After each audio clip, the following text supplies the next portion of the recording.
kita berbicara musibah ini ada berbagai macam jenis musibah, ada berbagai macam jenis bala. Tidak semua bala itu menunjukkan kemurkaannya Allah. Tidak semua musibah bencana itu menunjukkan atau menggambarkan atau manifestasi dari kemurkaannya Allah.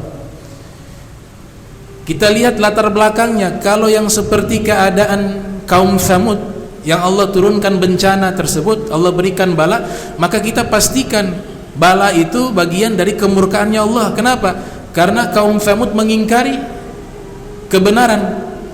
Kaum Tsamud mengingkari Nabi Saleh. Kaum Tsamud orang yang tidak taat kepada Allah dan Rasulnya. Maka ketika terjadi bencana, dipastikan itu berasal dari kemurkaannya Allah Subhanahu wa ta'ala.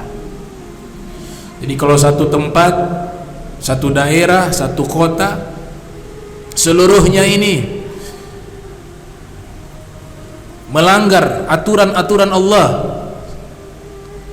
kemudian terjadi bencana, maka kita pastikan itu bagian dari azab. Sayyidah Aisyah mengatakan kalau sudah sering terjadi gempa, itu menunjuknya banyaknya dosa perzinahan. Apa korelasi gempa bumi dengan dosa perzinahan? Karena dosa-dosa itu adalah bagian yang menarik kemurkaannya Allah. Jadi dosa-dosa itu yang begitu banyak itu mendatangkan kemurkaan Allah Subhanahu wa ta'ala. Nah, ini namanya musibah, atau bahasa Al-Quran disebut dengan bala atau bencana atau musibah. Ini jenis pertama, ini jenis azab. Ada jenis kedua, bala. Ini bukan sifatnya azab, tapi justru sebaliknya. Karena Allah cinta kepada kaum tersebut, Allah berikan itu bencana padanya, berikan dia bala. Ada juga tujuannya adalah mengangkat derajat hamba-hamba Allah yang Allah cintai.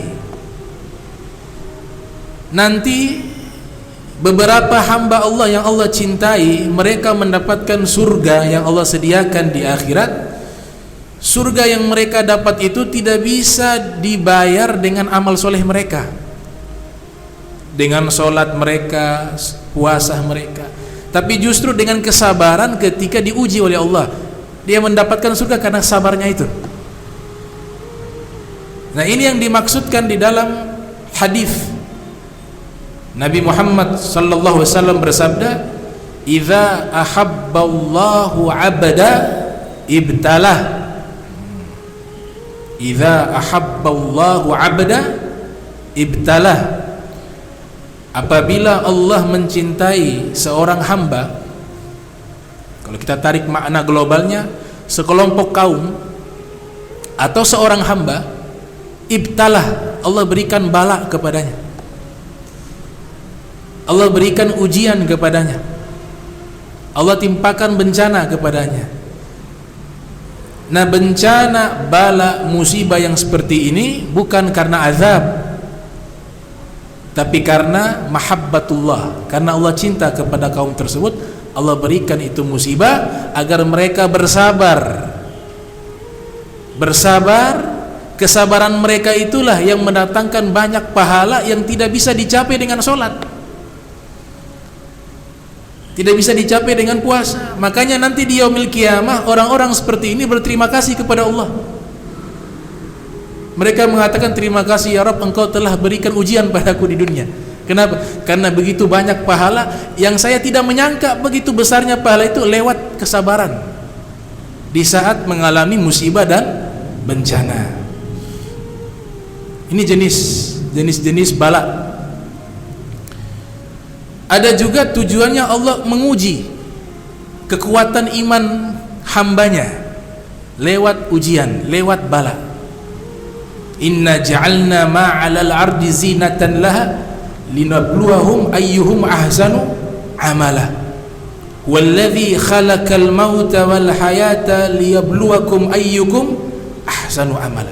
Allah ingin cari tahu sih hamba-hambanya yang punya kekuatan iman yang mana saja.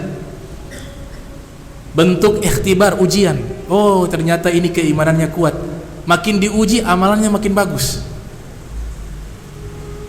Ingin melihat kualitas dan tingkatan keimanan hamba-hambanya. Lewat apa? Lewat bala, lewat ujian. Jadi banyak jenis-jenis bala. Yang terjadi di kaum Tsamud ini balanya sifatnya azab, bukan karena Allah cinta, bukan. Karena azab. Nah, bala-bala yang berkaitan yang terjadi di dunia ini di dalam pandangan agama Islam, dalam pandangan para anbiya, dalam pandangan kaum solihin, seluruh musibah bencana yang terjadi di dunia itu kecil. Bencana yang paling terbesar itu jika berkaitan tentang masalah kehidupan kita setelah wafatnya kita, kehidupan akhirat. Ada satu hadis ini disebutkan oleh Syekh Abdurrahman ibn Abdissalam As-Safuri Asy-Syafi'i yang wafat pada tahun 894 Hijriah dalam kitabnya Nuzhatul Majalis.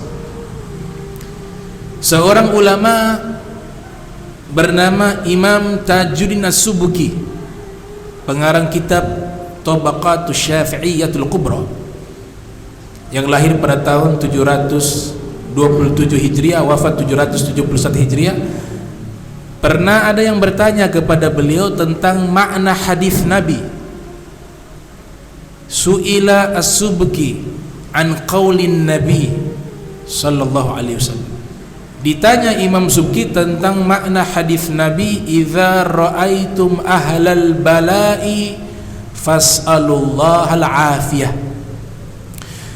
Kalau kalian melihat ada sekelompok kaum atau adanya seseorang ditimpa bala, ditimpa bencana, maka mintalah kepada Allah keselamatan, al-afiyah.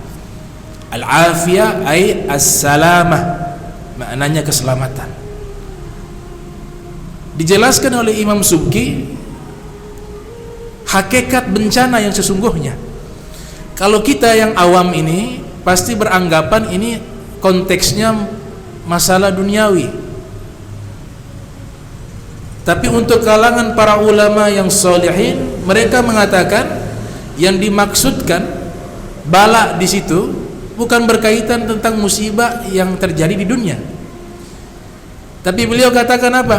Ahlul bala'i hum ahlul ghaflati an dzikrillahi subhanahu wa ta'ala. Orang-orang yang ditimpa bala, mereka adalah orang-orang yang hidup di dunia lalai mengingat Allah, lalai melaksanakan perintah Allah, lalai di dalam ketaatan kepada Allah. Hidup di dunia, kewajiban-kewajiban yang Allah wajibkan, salat 5 waktu dia tinggalkan dengan mudahnya setiap hari. Itu bala yang paling besar. Al-Quran seumur hidupnya dia muslim tapi tidak pernah mencicipi nikmatnya membaca Al-Quran atau tidak pernah membaca Al-Quran. Itu bala namanya. Dia muslim seumur hidup tidak pernah sujud kepada Allah, itu bala namanya. Dia muslim seumur hidup dia jalankan kehidupannya dengan melanggar seluruh aturan-aturan Allah dan aturan-aturan yang dibawa oleh Nabi Muhammad. Itulah bala yang sesungguhnya. Kenapa? Karena setelah dia meninggal dia hadapi bencana yang sesungguhnya. Azab kubur itu bencana yang terbesar. Azab kubur. Nabi katakan al-qabru imma raudhah min riyadil jannah aw hufratun min hufarin niran. Kuburan ini ada taman surga, ada jurang neraka. Orang yang mengalami siksaan di dalam kuburannya itu adalah bencana yang paling besar, melebihi seluruh bencana yang ada di dunia ini. Sampai kapan dia diazab dalam kuburannya? Min waraihim ila yaumi yub'atsun, sampai hari kiamat. Jadi waktu berjalan selama itu di alam barzakh, aktivitas seharinya adalah diazab sampai hari kiamat. Ini bencana ya ikhwani. Ini bencana. Untuk azab kubur saja dibandingkan dengan gempa bumi, tsunami, kecil. Kenapa? Ya kita tanpa bencana juga akan meninggal dunia. Sehebat-hebatnya bencana, puncaknya kita meninggal. Tapi kalau azab kubur ini tidak meninggal, kita rasakan itu abadi seperti itu sampai hari kiamat. Kalau dia mukmin, diselamatkan oleh Allah, punya keimanan, masuk neraka dikeluarkan masuk ke surga selama ada iman dalam hati. Cuma yang khawatirnya kita tidak tahu apakah iman itu masih tetap dalam hati kita atau dicabut oleh Allah. Bisa karena banyaknya dosa dan tidak pernah bertobat, Allah berhak mencabut keimanan di dalam hati hambanya, berhak. Haknya Allah. Nah ini ulama mikirnya ke situ. Makanya Imam Subki jawabnya apa? Yang dimaksudkan orang yang kena bala di situ itu orang yang lalai kepada Allah, kena bala. Karena setelahnya dia hadapi bencana-bencana yang lebih besar. Punya kekayaan yang berlimpah, tapi kehidupannya tidak diisi dengan kebaikan, tidak diisi dengan ketaatan. Ketika meninggal dunia dia lupa itu semua kenikmatan di dunia. Dia menyesal, tapi penyesalannya tidak bisa memberikan manfaat. Ini bencana namanya. Bencana yang terbesar juga adalah hati yang sombong. Kalau sudah sombong, nasihat gak bisa masuk, firman Allah gak bisa, hadis Nabi tidak bisa, nasihat ulama tidak bisa. Akhirnya apa? Dia tidak pernah merasakan kebaikan dan tidak akan menjadi orang yang baik. Padahal dirinya banyak kekurangan, gak bisa bergaul dengan ulama, dengan kaum muslimin, gak bisa. Orang-orang yang dekat dengan kaum solihin, orang-orang yang hatinya bersih, orang-orang yang bisa mencicipi nikmatnya baca Al-Quran sampai meneteskan air mata, orang-orang yang hatinya bersih. Nah hati mati ini juga bencana besar,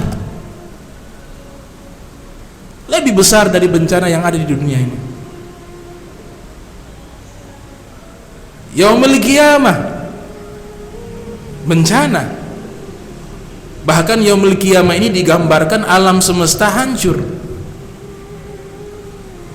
Idza syamsu kuwirat, matahari digulung, kata Allah Ta'ala. Kata kuwirat ini akar kata dari kata kuro, bola.